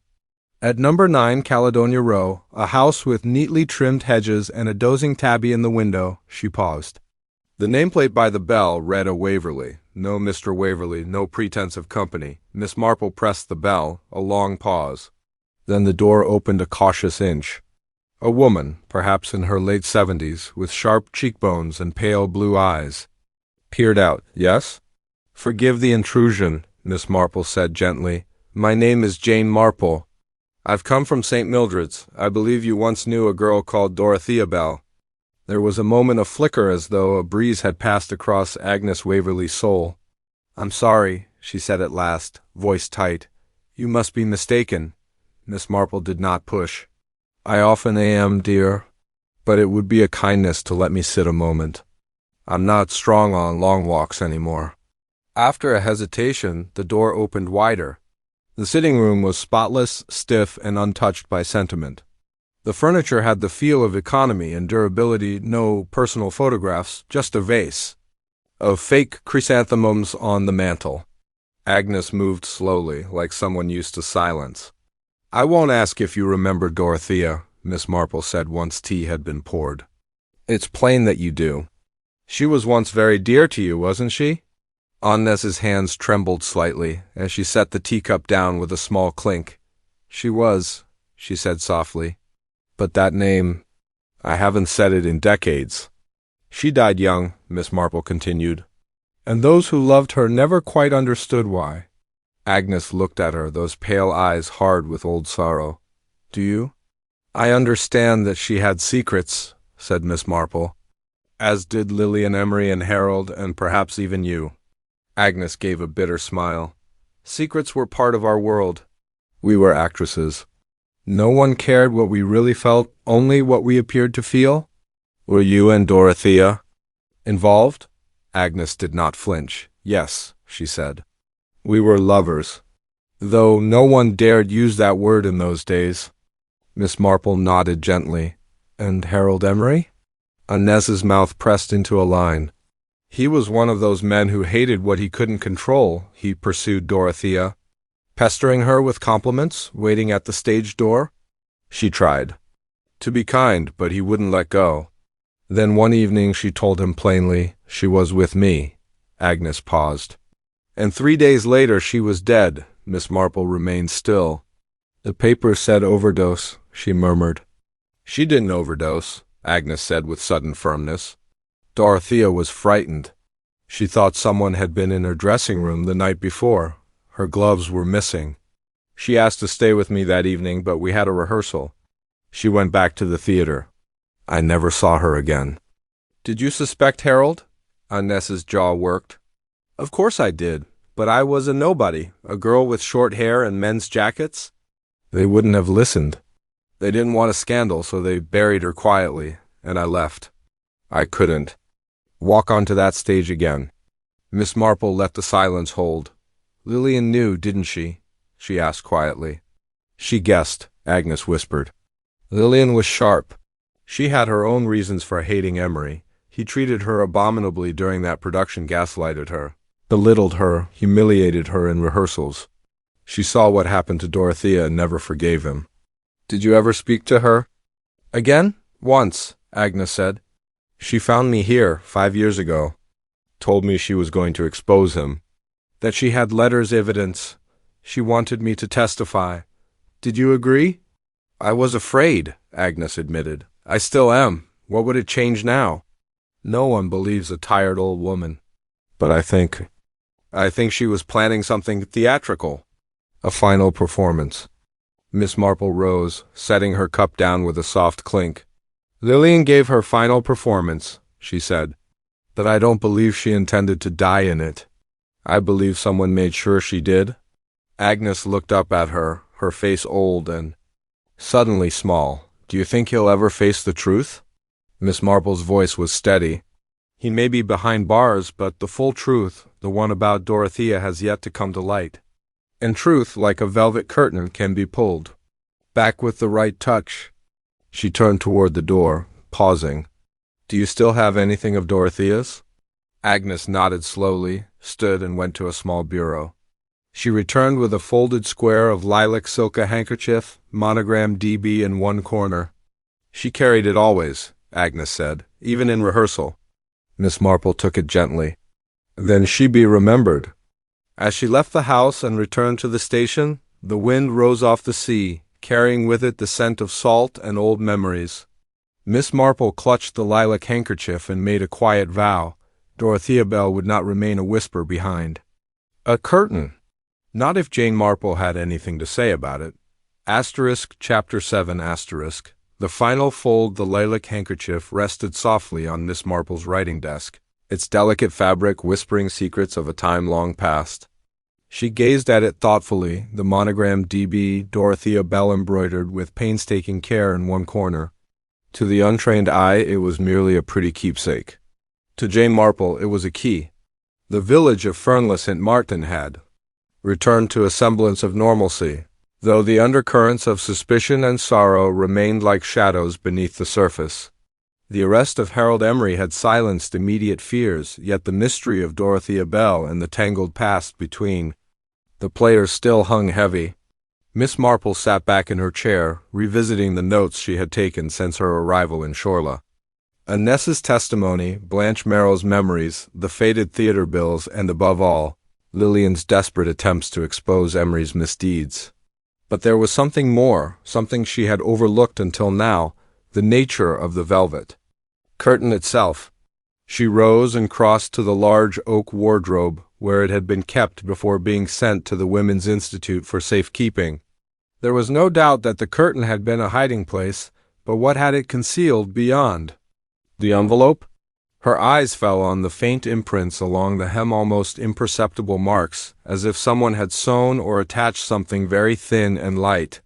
Carefully, Miss Marple retrieved a magnifying glass and examined the hemline under its lens. There, stitched with near invisible thread, was a tiny pocket. Inside, she found a folded scrap of paper yellowed with age. With delicate fingers, she unfolded it. The note was written in a neat, looping hand, the ink faded but legible. For Jane. If you are reading this, know that the truth is heavier than velvet, but lighter than a whisper. Look to the music, where voices rise and fall, and the final act is yet to be played. Miss Marple's heart quickened. Jane, the note was addressed to her, or at least intended for her eyes. She reread the words slowly. Look to the music. What music? The theater? Lillian had been a pianist and singer, but so far no one had mentioned any specific musical clue. Miss Marple decided to visit the village's music teacher, Mr. Philip Corbett. He was a reserved man in his 50s, with a gentle smile and a lifelong passion for classical pieces. The music room at the village school was cool and smelled faintly of polish and old sheet music. Mr. Corbett was arranging chairs when she arrived. "Good afternoon, Miss Marple," he said warmly. "To what do I owe the pleasure?" "I have a question about Lillian Forrester," she began. "She was fond of music, yes?" Mr. Corbett nodded. "Indeed, she was an accomplished pianist, with a lovely touch. Played here often, especially at the Christmas concert last year. Do you recall anything unusual about her performances? Any particular piece she favored?" He thought for a moment. "Yes, actually. She was quite taken with a song called The Velvet Curtain, a composition by an obscure composer named Elsie Winthrop. Elsie Winthrop, Miss Marple repeated. That name is new to me. Not many know her, Mr. Corbett said. She was a local composer, but her works never gained much attention. The Velvet Curtain was one of her few surviving pieces, a haunting melody said to represent the unseen truths behind appearances. Miss Marple smiled faintly. A fitting choice for Lillian, wouldn't you say? Mr. Corbett nodded. Yes, she told me once she wanted to lift the curtain on things kept hidden. Do you still have the sheet music? He nodded and produced a thin folder from a cabinet. Inside was a neatly handwritten score, marked with a small dedication to Lillian, who lifts the veil. Miss Marple took the sheet music, running her finger along the staves. She recognized the melody immediately. It was a mournful, lilting tune, with unexpected pauses, almost like whispered secrets caught in the silence between notes. That night, after supper, she sat by her fire playing the tune quietly on the piano, letting the melody sink into her thoughts. Look to the music where... Voices rise and fall. The phrase repeated in her mind as she examined the sheet again. Suddenly, an idea struck her, a possibility she had overlooked. What if Lillian had encoded a message within the music itself? A cipher hidden in the rhythm or the melody? The next morning, Miss Marple invited Mr. Corbett to her cottage. Together, they began to study the sheet music, focusing on the peculiar breaks and emphasis in the composition. It's not common for a piece to have such irregular rests, Mr. Corbett mused. Usually it's either accidental or for dramatic effect. But here the pauses seemed deliberate. Miss Marple nodded. If we assign letters to the length of the notes or the number of beats between them, might it form a pattern? For the better part of the morning, they worked in silence, occasionally exchanging theories. Miss Marple's mind traced back to the letter she had found hidden in the curtain, the envelope of photographs and letters Lillian had kept safe for decades. Lillian was cautious, she said. She knew she was putting herself at risk by revealing the truth. Do you think this music is the key to that truth? Mr. Corbett asked. I believe it may be the final fold in the story, the secret she wanted only a discerning ear to hear. By midday, they had transcribed the rests and beats into letters, and slowly a message began to emerge. It was a name. Agnes, Mr. Corbett said softly. Miss Marple's gaze sharpened. Agnes Upcott, the woman in Shorla, who had vanished from the stage years ago. And then another word, she continued, reading aloud carefully. Shorla, a place. The music was not merely a melody, it was a map. That afternoon, Miss Marple sat at her desk, drafting a letter to Agnes Waverley. Dear Mrs. Waverley, if you would permit me, I would like to return the handkerchief of dear Dorothea Bell. And to speak further of the matters Miss Forrester sought to reveal. With respect and sincerity, Jane Marple sealing the letter, she felt a lightness both in her heart and in the weight of the velvet curtain's secret. The music had spoken, and Miss Marple had listened. She could almost hear Lillian's quiet voice beneath the notes, urging her forward. The final act is yet to be played. Miss Marple stepped off the train in Shorla beneath a pale afternoon sky, her gloved hand steady on her carpet-bag. The station was nearly empty, the distant clang of a porter's trolley echoing across the platform. Shorla had changed little since her last visit. Polished storefronts and pastel boarding houses wore their sleepy charm like a shawl, comfortably draped and seldom disturbed. But something had shifted in the air. The velvet curtain had begun to lift. She made her way to Primrose Guest House, where she was met by the prim and gossipy Mrs. Elspeth Tarrant, who was still eager for conversation, though visibly chastened by the recent headlines involving Harold Emery's arrest. Terrible business, that poor girl, Mrs. Tarrant said, pouring Miss Marple a lukewarm cup of tea in the sitting-room. And they say Lillian Forrester was quite the brave one, poking into things she shouldn't have. But I suppose you've come for the funeral? I heard they've planned a little service near the green. Indeed, Miss Marple replied gently, taking the teacup. She was a thoughtful woman. I think she had a great deal to say, even if she said it quietly. Mrs. Tarrant pursed her lips. That lot from the theater crowd always rapped. In secrets. Did you know, dear, that Mr. Emery used to be in the habit of taking long walks down Shore Path? All the way to the lighthouse ruins. Not a soul in sight most days. Rumor has it he had meetings there. Really? Miss Marple's eyes widened ever so slightly. How curious. That evening she dined alone and reviewed her notes once more. Harold Emery's guilt was no longer the central mystery. His exploitation and manipulation were clear.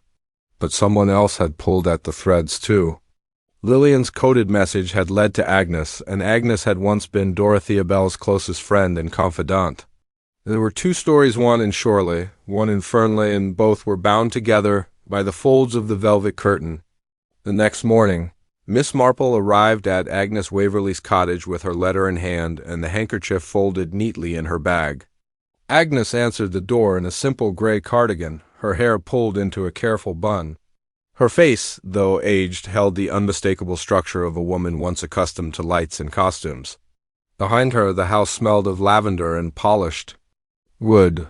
Miss Marple, she said softly, I wasn't certain you'd come. I wasn't certain either, Miss Marple said gently, until I discovered the music. A silence hung between them.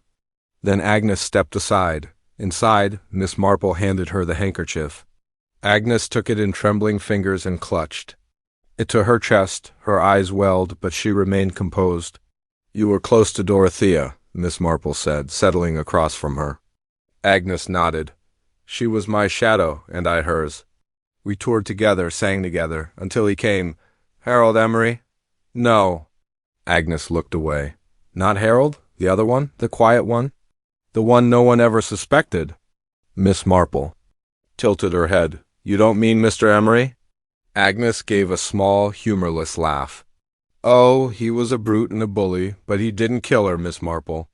No, Dorothea's death was covered up long before Harold made a villain of himself. She died in 1956, not by misadventure or accident as they claimed, but by someone's hand. Miss Marple leaned forward. You know who did it. Agnes's face tightened.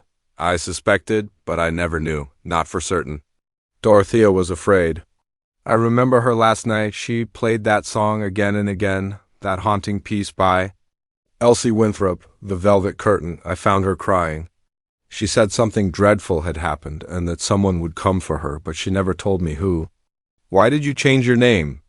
Because they wanted the past buried. I was offered money to disappear and early retirement from the company, quiet and dignified. I took it. I was scared. But I've lived with that cowardice for years. Miss Marple's voice softened. And Lillian Forrester? She came. To you? She sent a letter first. Told me she'd been working with Blanche Marrow, digging up the past. She thought Emery was dangerous, and that someone in Fernley might still be connected to Dorothea's death. I told her to be careful. She was, Agnes sighed. Too careful, perhaps. But also too late? Miss Marple opened her reticule and pulled out the folded sheet music. She hid a message in this. Agnes studied it, surprised. She never told me. She planned to, Miss Marple said. But someone got to her before she could. They sat for a moment, in silence. The waves outside slapped against the seawall. Then Miss Marple asked, Agnes, was there ever someone outside the theater who showed particular interest in Dorothea? Someone subtle, clever, perhaps invisible? Agnes's brow furrowed. There was an advisor, a patron of sorts. He wasn't in the theater, but he came often. Always spoke to her after performances. I never liked him. Cold eyes, called himself a collector of talent. Do you remember his name? Agnes shook her head. He went by Mr. Pelham, but I doubt that was real. Why? Because I believe he now resides in Fernley under another name. Agnes looked stricken. You mean he followed her? There? I believe he never left, Miss Marple said quietly. That evening Miss Marple returned to Fernley with a firm resolve. She sent for a meeting with Chief Inspector Crail, laying out all she had uncovered, the coded message, the connection between Shorla and Fernley, the matching initials in the curtain, and the testimony of Agnes Waverley. Crail, though skeptical at first, listened intently. So you believe someone besides Emery was behind Dorothea Bell's death? He asked. I do. Someone who has kept his hands clean for decades, letting Emery serve as the scapegoat. Someone who may have had reason to fear Dorothea exposing him and to silence Lillian before she could connect the final dots. Crail tapped his pen. And who is this invisible man? Miss Marple gave a small, thoughtful smile. I believe we should pay a visit to Mr. Norman Vellicott. The librarian? Crail blinked. But he's the quietest man in the village. Miss Marple nodded. Yes, and such quiet men often have the loudest secrets. Chapter 8. Behind the Velvet Curtain. It was late afternoon when Miss Marple stepped through the doors of Fernley's modest village library. The weathered clock above the mantel ticked with sleepy insistence, and the scent of old paper hung in the air like forgotten perfume. At a small oak desk, Mr. Norman Vellicott was methodically stamping return dates onto the backs of returned books, his spectacles perched low on his nose. He looked up slightly startled. Miss Marple, good day. May I help you with something? Oh, just a bit of browsing, she replied, voice mild as chamomile. One never knows what one might stumble upon. Some of the older novels have such a charming way of expressing truth, don't you think? Vellicott smiled faintly. Truth. Through fiction, yes, quite. She wandered for a moment through the shelves, fingers trailing lightly over spines. He returned to his work, though she noticed the stillness in his movements, a man aware of being observed. Eventually, Miss Marple selected a slim volume of Elizabethan plays and made her way to the reading table near the back, where the light from the tall window fell across the wood in long golden stripes. I always found it fascinating, she said conversationally. How people like to hide behind curtains, figuratively, of course. A velvet curtain can conceal many things, weakness, fear, even guilt. Vellicott's hands paused over a book. She looked up, her expression still pleasant. It's a metaphor that's lingered with me lately. You see, I've just returned from Shorla, a seaside village not unlike this one. That's where Dorothea Bell died. There was a beat of silence. Then he said, I'd heard she was an actress. Tragic. Oh, she was more than that. She had potential, and someone saw it, followed it, even long after the footlights dimmed. Mr. Vellicott closed the book in front of him with a soft snap. Soft snap. Miss Marple, are you implying... Implication is such a heavy word. I much prefer observation. And I've observed that you have an unusual grasp of music, particularly obscure theatrical scores. You helped decipher a song Lillian Forrester, embedded with a code. You identified the title instantly, didn't you? The Velvet Curtain. Vellicott adjusted his spectacles but did not answer.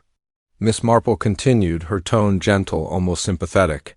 You see, Lillian was very careful. She left that clue deliberately because she knew the danger she was in. She had begun to suspect what Agnes Waverley had feared, that Dorothea Bell was murdered and that her death was covered up. But more than that, she had begun to suspect that someone in Fernley was the same man who pursued Dorothea in Shorla. Mr. Vellicott's lips pressed into a thin line. You accuse me of quite a sinister double life, Miss Marple. I accuse no one. But I do observe that your name is not listed in any public record prior to 1957. A curious omission for a man who claims to have been born in Wiltshire. I came here after the war. I preferred anonymity. A peaceful life. Yes, she said softly. But anonymity, Mr. Vellicott, is also an excellent cover, particularly for someone who wanted to disappear after Dorothea's fall from the lighthouse. It must have been quite the fright when you saw Lillian arriving in the village all these years later, asking questions. He stood abruptly. This is absurd. Miss Marple's gaze did not waver. Is it? Lillian was careful? Not to confront you directly. She only needed to confirm a suspicion. But you realized what she knew or might know? She had the original curtain, didn't she? The one from the Shorla production, with initials embroidered into the hem, D.B. and A. She paused delicately. P.T., she finished. Vellicott's face changed. Something cold flickered behind the composed librarian's eyes. Pelhamthorne, she said. The name you used in Shorla. Patron, talent scout, and in reality a manipulator? Dorothea was frightened.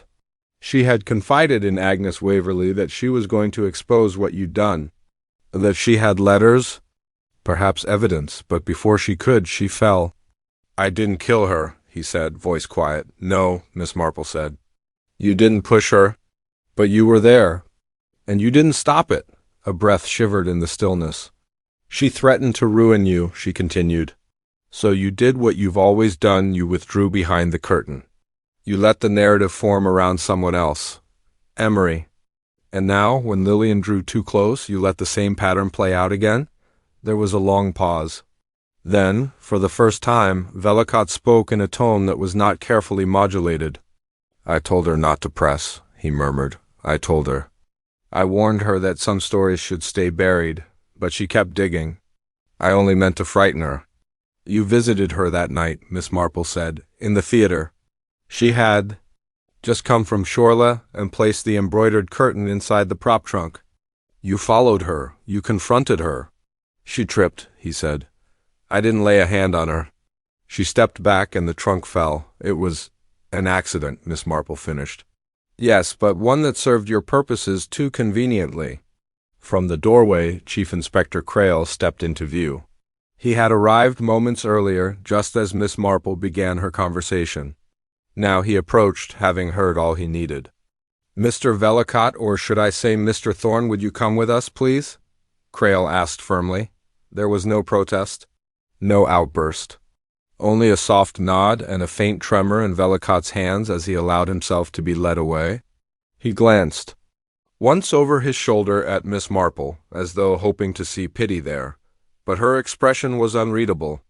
Later that week, the village returned to its rhythms. The summer blooms were thick around the churchyard for Lillian Forrester's memorial. A small, quiet gathering stood in the soft breeze as the vicar read from Psalms. Miss Marple stood near the back, her gloved hands folded neatly before her. Blanche Marrow wept softly beside her. "She died because she wanted to do the right thing," Blanche whispered, "and all we did was gossip and speculate." Miss Marple laid a gentle hand on her arm. "She was brave, and thanks to her the truth came to light. I still can't believe it was Mr. Vellacott." "No one ever does," Miss Marple said quietly. "But that's why they get away with it, my dear. Not because they are clever, but because they are ordinary. Forgettable. They rely on the fact that no one sees past the velvet curtain." That evening, Miss Marple packed her things in her room at Fernley House. She paused at the windowsill, looking out over the village green where a gentle breeze stirred the trees. Somewhere in the distance, a piano played a soft, familiar tune, an old theatrical number, lilting and light. She smiled faintly. Another curtain had fallen. Another. Truth had found its voice. The end of the velvet curtain clue, Miss Marple's most delicate discovery.